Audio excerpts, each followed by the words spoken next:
Hello there.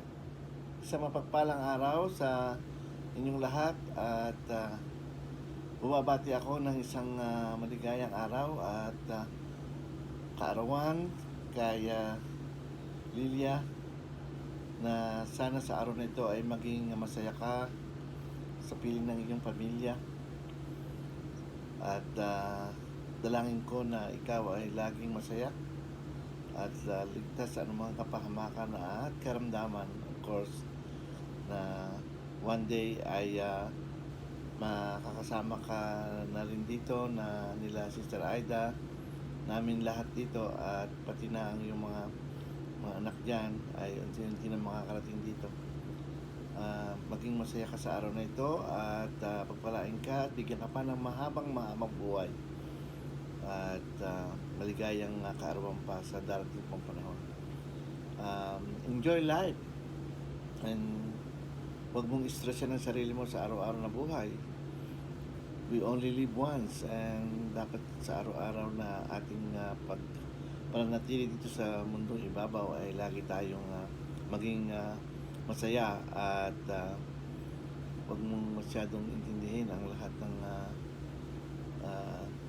challenge sa buhay. Talagang ang buhay ay laging may challenge, kaya kapit lang tayo sa pananampalataya natin sa Diyos at ang Diyos ang bahala sa lahat ng ating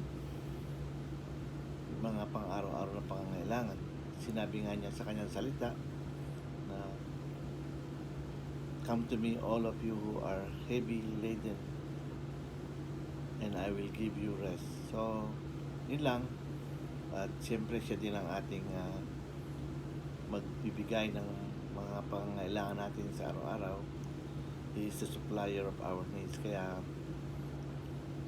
dalangin ko na ikaw at ang buong pamilya ay maging very successful at nawa ay makamtan nyo ang tunay na kaligayahan, pagpapala na galing lamang sa ating Diyos na lumikha sa ating lahat.